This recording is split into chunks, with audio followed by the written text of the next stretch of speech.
Good evening, everyone. My name is Brian P. Easton, and I am the author of a series called Autobiography of a Werewolf Hunter. And this is a little something we call Whiskey with the Werewolf Hunter.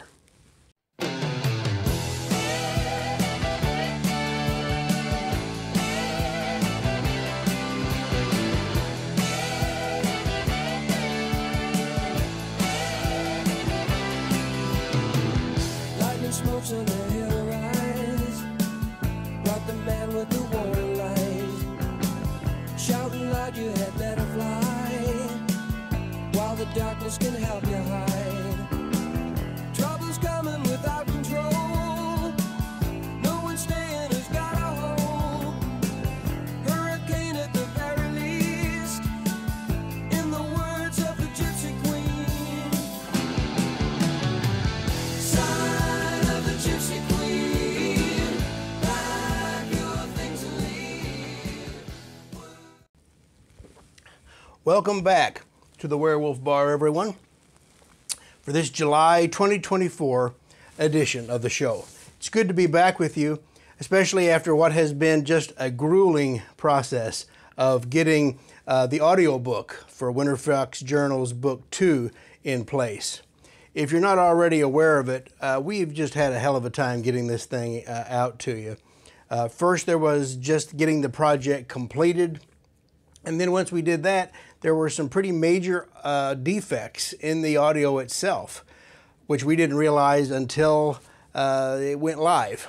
So we had to pull that down. Basil went back to the drawing board, recorded the entire thing from scratch. So we've hung in there, and it's not been a quick turnaround, that's for sure. But we've stuck with it. Basil has completed his reread.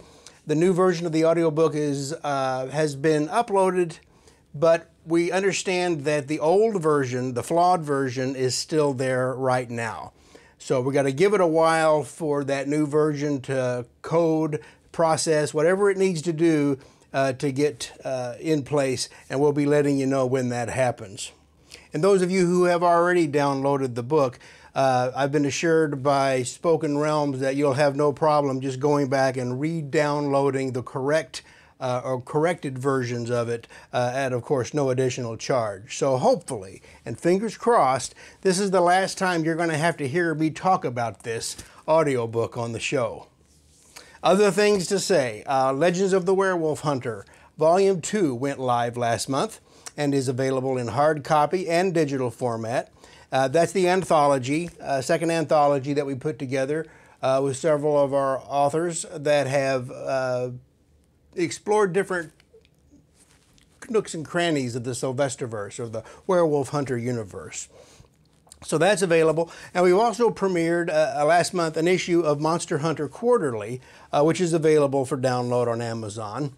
If you weren't with us last month, Monster Hunter Quarterly is something Miles Booth and I have put together. And the background of it is that it's a periodical that started in 1890 and ran through different publishers and formats until 1990, just shy a few quarters of 100 years. So this is a fictional magazine, of course, and as the name suggests, a journal for monster hunters all over the world, featuring interviews and maps, tips and tools, and just about everything a monster hunter might need, short of his actual weaponry. There's also a lot of original, vintage-looking advertisements in the magazine, or advertisements, that we've come up with, along with articles and editorials we've come up with. The magazine issue that we put out last month, I believe, is from July of 1914. And we've got another one that is just now coming live to you. I think yesterday it was live, from April of 1930. And it'll have, of course, new material, and it'll be a little bit larger than the last one we did. The plan is to come up with one of these issues every so often and to put them together for you until we have a collection of some kind that we can put into a hard copy. Well, with 100 years to play with there, we can introduce a lot of different ideas there that would be germane to the decade of any particular issue. So Miles and I are having a lot of fun with this, and I think you're going to enjoy it too. So be sure to check it out along with the rest of our links in the description below. Now, right now, like I said, these magazines aren't of sufficient page count to warrant a hard copy. But once we get enough of them together, we're going to compile a sort of best of Monster Hunter Quarterly or MHQ, which will qualify for print, and there should be a nice hard copy for your collection. So as I've mentioned before, Whiskey with the Werewolf Hunter will be shifting to a new format in the not-too-distant future, and this will entail shorter but more frequent editions of the show. It will also include things like discussions of historical werewolves, monsters that have made recent news, such as sightings of the Dog Man or what have you, movie reviews, commentaries about books, articles appropriate to the hunting of monsters, and werewolves specifically, as well as entries from Doc, Tex, and Amanda as they come in. We're still a ways off from our new setup, but we're going to begin transitioning to this new format just a little bit at a time. So with that in mind, I thought I'd start off this evening by taking a look at a news story I came across this week regarding the attempted abduction of a toddler by a self-professed witch down in Mexico. Now let me just say before I go any further that I am well aware that the vast majority of people who consider themselves witches are not engaged in antisocial or criminal enterprises. But let's face it, for better or worse, the witch in common parlance has a negative connotation to it. So I want to make sure that you understand and that we're clear that I'm only referencing this specific case right now and a specific person as it was reported by a news outlet south of the border. Here's the gist of it. A Mexican witch with purported cartel ties was killed June 30th after an attempt to kidnap a baby from his parents. The 33-year-old woman was identified as Maria Guadalupe, and she reportedly sought to kill the child as a sacrifice to the patron saint of cartels, Santa Muerte, this report citing a Norte Digital article. Carlos Gabriel, Maria's 23-year-old nephew, reportedly killed her with a baseball bat. He then surrendered to authorities but was released once the details were determined. A Daily Mail article noted in 2019, military forces in Mexico City carried out a raid where witchcraft ritual shrines and human remains were found.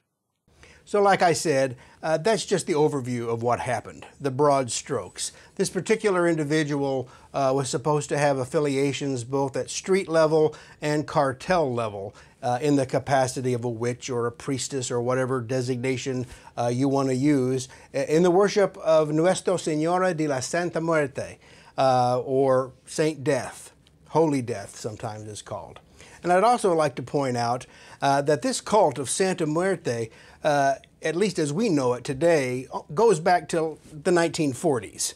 Santa Muerte is a folk saint, as the personification of death, officially denounced by the Church of Rome, but by the late 2000s, she had become Mexico's second most popular saint after St. Jude, and rivaled the country's national patroness, the Virgin of Guadalupe. Today, she is the center of the fastest growing modern religion in the world. And as grim as Saint Death might sound, the original older versions of the cult are largely concerned with things like healing and protection and safe delivery to the afterlife. The news article that I just referenced there is something else. It represents a variant of the cult which embraces criminality and encourages violence in service to what some call the Bony Lady or the White Sister. Santa Muerte has several of these monikers. I might also add that although the folk saint version of this figure is less than 100 years old, it's hard to ignore the indigenous influences of ancient Aztec death deities when you talk about this subject. Anyway, I guess the reason why I brought it up at all is because it's kind of this narco-culture fringe violence of this Santa Muerte branch. It's something that I would expect to see my werewolves involved in, quite frankly. And maybe I'm just throwing out some hints of things to come. Another aspect of the format changes that I'm entertaining is the cinema. I've been a movie fan since I was old enough to eat popcorn. But these days, there's an embarrassment of things to watch, not only at the theater, but, you know, streaming and online services cable channels. Now, as much as I like the movies, I don't claim to be an authority on them. And there are tons of people who know more about film than I do. I'm like the Joker from the 1989 Batman. I don't know if it's art, but I know if I like it. So what I want to do right now is not so much give you a movie review, is to share some coming soon attractions that have caught my eye since we were together last. I'm not going to do a deep dive into these things or break apart the trailer frame by frame looking for Easter eggs, but I am going to watch them with you and give you my 2 cents in feedback for what that's worth. There are 3 films here that I've chosen to share with you tonight, and all 3 of them fall within our wheelhouse. The first one is The Beast Within, which releases the end of this month, July 26, starring Kit Harington of Game of Thrones fame. Take a look at it. These woods, they're my woods.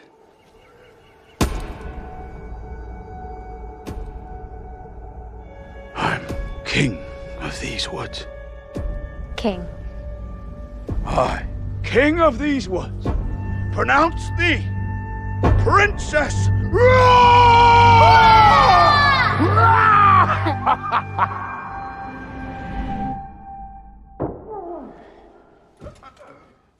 Dad?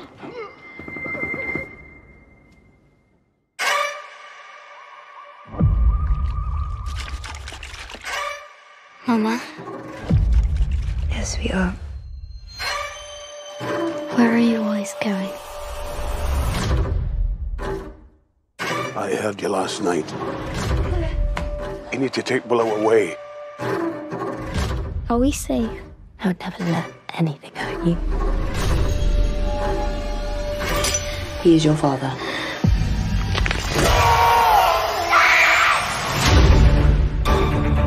I didn't want this. This curse. It gets harder to control the rage. This can't go on. He's gonna tear that child to pieces. We're leaving. It's him. It's okay. Don't be scared. I am a monster. Get inside! He loves us.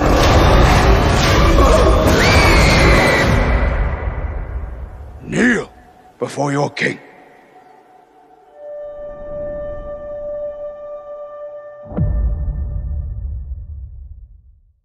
That's one of the better looking werewolf movie trailers that I've seen in a day or two.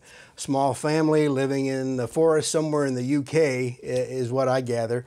Father is beset by a werewolf curse, it looks like, of some kind, threatens the safety of the family. Now, new werewolf movie trailers, new werewolf movies, period, are generally so bad that their trailers just suck as well. And usually I know right away from looking at a trailer if I'm not going to bother with it. This trailer, while fairly generic, does at least seem to reflect a movie that's professionally shot and performed. I have to wait until the end of the month before we know if there's any more to the story than the trailer gives us. I mean, that's usually the case nowadays, right?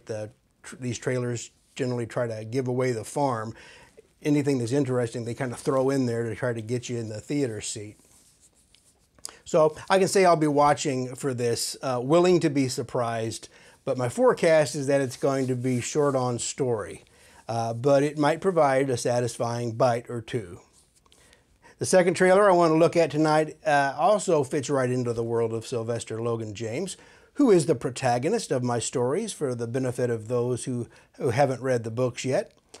This one is called Consumed by the Butcher Brothers, which releases August 16th and features our old friend, the Wendigo.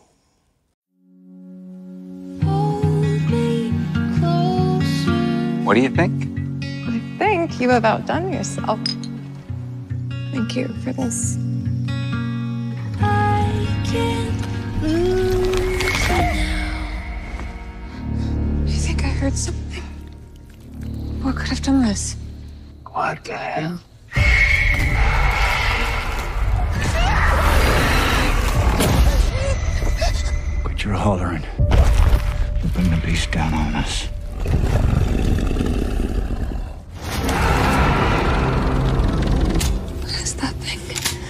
Wendigo. What the hell is a Wendigo? According to the stories, it possesses people. Don't look at it in the eyes. You can see your soul can take it.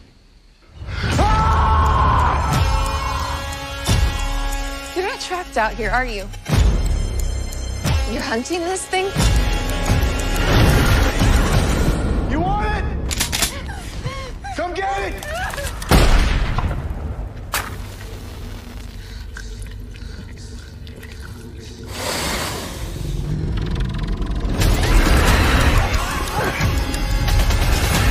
Don't move.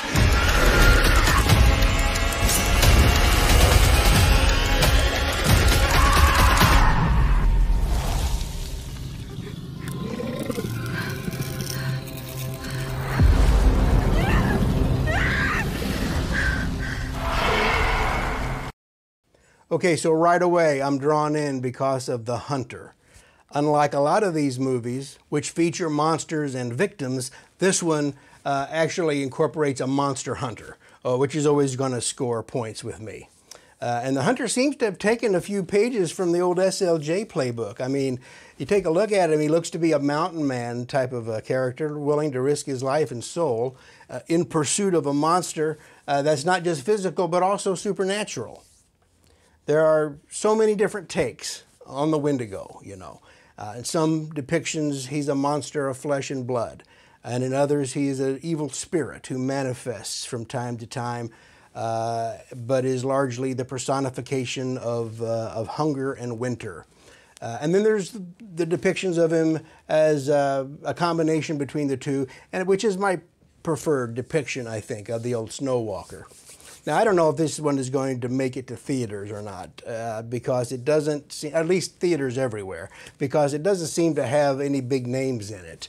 But you can bet I'm going to be watching for it anyway, because to me, this looks like a solid indie monster hunter flick that's right down our alley. The last clip I want to show you tonight is actually the one I'm looking forward to the most of these three. And since it's a vampire movie, that might surprise you.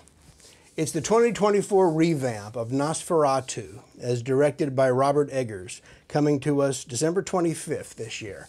Let's watch. Come to me. Come to me. Hear my call.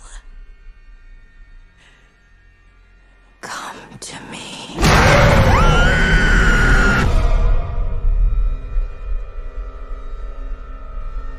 Professor, my dreams grow darker. Does evil come from within us or from beyond?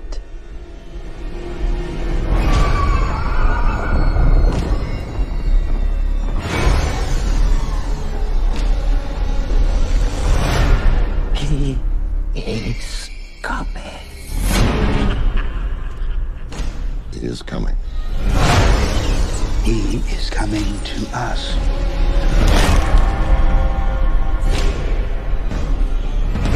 He's coming. Who is coming to you, my child?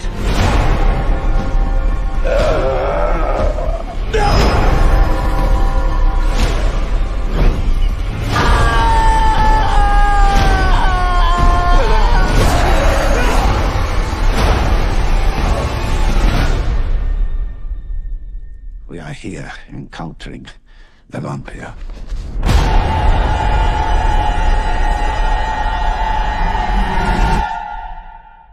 Nosferatu.